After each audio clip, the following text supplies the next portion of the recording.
Good morning, ladies and gentlemen, boys and girls of all ages. I'm Dylan Zamalik, and welcome back to my shop in beautiful East Texas. And as you can see behind me, yet again is my Native Slayer Propel Max 12.5 Part 2. This is Heavy Z Fishing.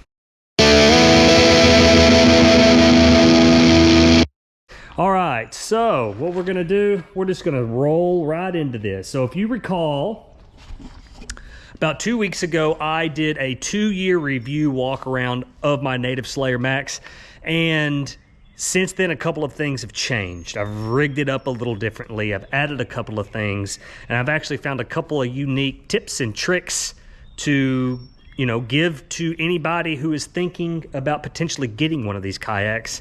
I think some of these tips and tricks may help you out.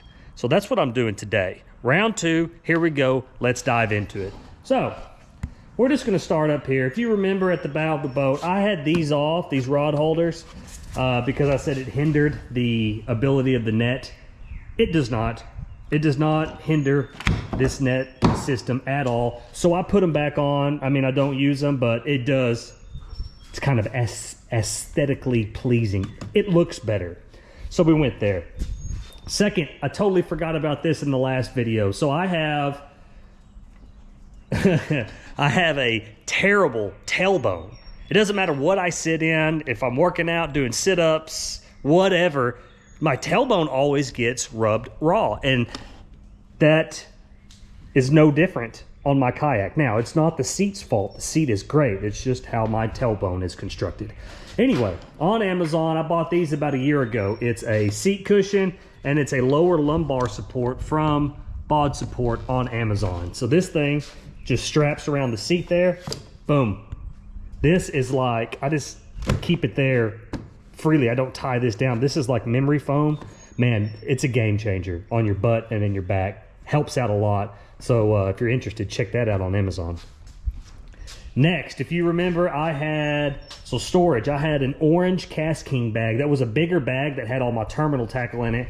Well, it kind of took up a lot of room under there, and I wanted to take stuff out of the rack, get more stuff under the seat right at my fingertips so I'm not turning around so much. So that's what I did. So let's just pull this stuff out. So now right underneath my seat, I've got a big bag of soft plastics. I think there's 21 or 22 individual bags of soft plastics in there. And then this little bag right here slides right out. This is a little bag from 6 cents. And this is how I store my terminal tackle.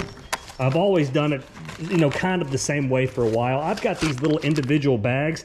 I bought these on Amazon. I bought like a pack of 500 of them. And anyway, you can see these are 3/0. So everything in here are 3/0 hooks. Right? And you just keep on moving down the line. Well, looks like we got out of order there. Hey, where are my 4/0s? Oh, there they are. They just fell down. Oh, look, even 2/0s. So I got a bag of 4/0s here, right? I got Troker EWGs. I've got punching hooks. I've got Owner flashy swimmers. I got Owner screw lock hooks. So that's how I do it. So all my 4/0s are in a little bag. 3/0s, 5/0s, shaky heads, all that stuff. I've got some liquid attractant in here, some super glue, some bigger swim bait hooks. So that's how I do that. And I really like this system. I don't need a 3600 box or anything. I just need this in those little bags. I like them a lot. And then under the seat, I turn the 3700s around to go front to back. So I've got 3 37s here. I take this bag. It'd be easier if I had both my hands.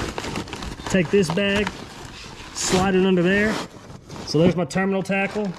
And then last but not least, there's 21 bag of plastics all underneath my seat, which also gives me room for a 437. So you're talking 4 3700s, 21 bags of soft plastics, all my terminal tackle, 2 3600s. I mean, right there at my fingertips. So that's awesome. Next, it's getting hot. Even though it's only probably 70 degrees right now, in the straight sun with no cloud cover, I mean, it's hot, right? And if you're anything like me, I need a lot of fluids, whether it's water, whether it's alcohol, whether it's Powerade Zero or energy drinks, whatever. I drink a lot. So in saying that, I need a cooler to keep my drinks cold for when I'm fishing 8 to 10 hours a day, right?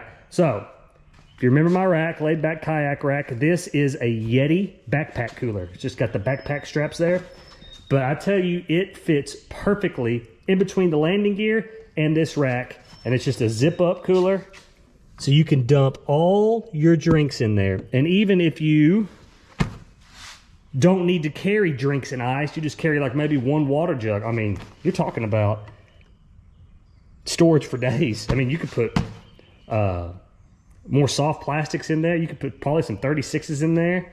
You could probably put, let's just do a little experiment here. Here's a 37. Hey, a 3700 fits. Put a few of those in there. So that's kind of cool. I never really realized that, but I am gonna use it for drinks, right? And it does not hinder the rack at all. Let's go over here to the rack, just like so. So we're gonna lay the rack down. Rack lays down fine, doesn't get in the way of the cooler. Cooler doesn't get in the way of the rack. So that's awesome.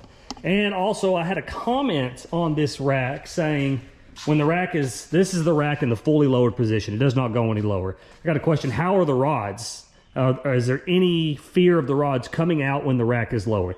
Very good question. And the answer is no. So you can tell they're still, I mean, they are in there.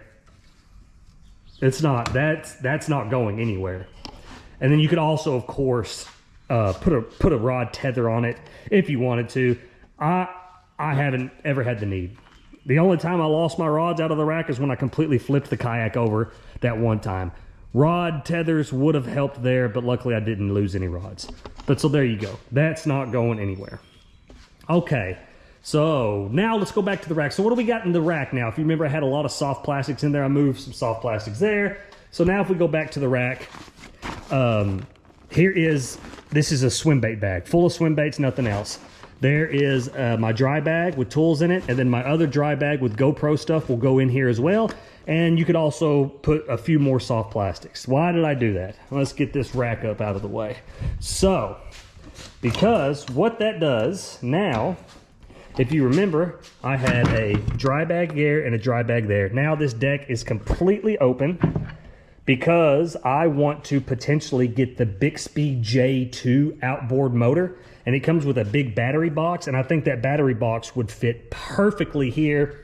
And then of course they make the little rack, the mount for the motor itself right there. And then all my cables, or one or two cables, however many they are, could run right there up to my throttle. I mean, I think that's the route I am gonna go with the Bixby J2. And please, hey, drop a comment. If you have this kayak and you have an outboard motor of some sort, whether it be a Torqeedo or a Bixby J2, let me know what you got. Let me know how you have it on there, because I'm trying to learn.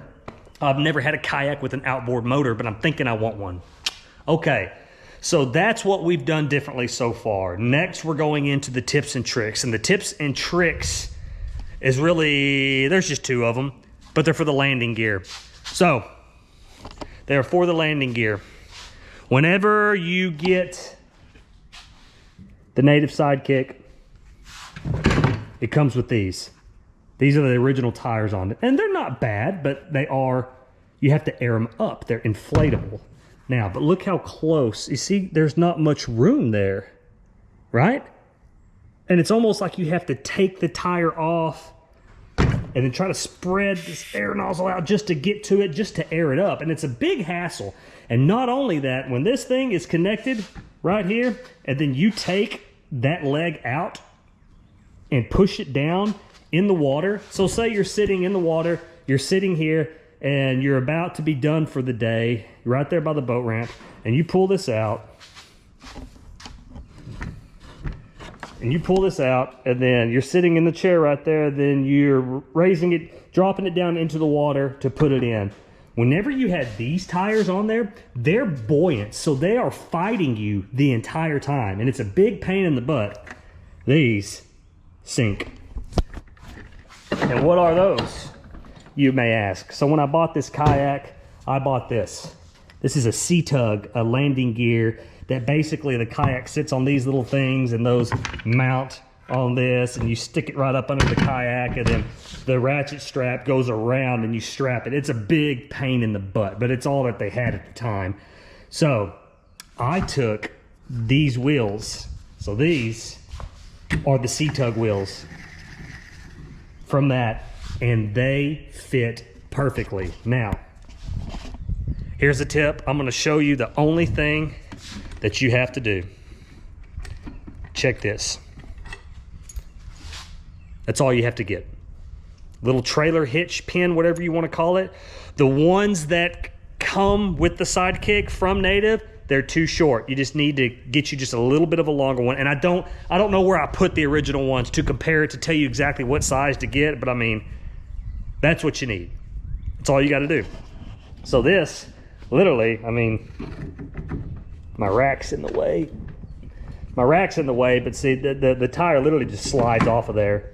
And all you would have to do is get a longer pin, stick it in there. There you go. I mean, that's it. And now you have off-road, like I want to call them, rubberized hard plastic coating. Hard plastic, rubberized coating. Got some tank tread on there, and they're not buoyant. You go and you put it down to insert it into the landing gear. It is a night and day difference, and now you don't have to worry about airing these up. And I don't know if you can buy these on Amazon separate by themselves. I'm sure you can. Just get you a longer hitch pin, and that's it. So that's my main tip. And now with these bigger tires, it's a lot smoother too whenever you're wheeling it around. Boom. All right, so now let's go into the next tip, which is also for the landing gear. So, you know, sometimes if you have these landing gears, it's like, why can't I get it out? It's like you fighting it. Look at that. It's not as smooth as I would like, but it's because I'm only doing it one-handed. But that's pretty smooth. What did I do, you may ask? This is what I did. This is mink oil, and mink oil is meant for waterproofing leather, which I put on some of my work boots. All I did was take that mink oil and I spread it all along there on every side of that landing gear, and it literally, I mean, it's a night and day difference. It's night and day difference. So that's what I've done. The tips, mink oil or some type of wax, petroleum jelly maybe, there. And then we got the new wheels there, which are a huge difference. I had another comment asking about the landing gear. As you can see here, there are grab handles right here, but I had the landing gear as far forward towards the seat as possible. You can see there's no more track here. Well, when you do that, you kind of give up these handles here. They used to have foam on them. I cut the foam on them to get the landing gear closer to the seat, because the closer you are to the seat, the lighter it is on you up here. So the question was, you know, how is it not having a handle there to pick up on it? It's not that big of a deal. I can just grab the landing gear itself there or there. And I mean, it's a little more inconvenient. Yeah, to be able to have a full handle for your hand would be nice, but I would rather have a lighter load up here. So that's it. That is all I have on my Native Slayer Propel Max 12.5 Volume 2. And like I said, please drop a comment about your Native. If you're running a motor on there, what kind are you running? Please hit that thumbs up button for us, and we would greatly appreciate that. Please spread the word, comment, subscribe. We'll take one of those. Anyway, that's it. That is it for my Native Slayer Propel Max 12.5 Part 2. I am Dylan Zamalik with Heavy Z Fishing, and I will catch you on the flip side. Peace.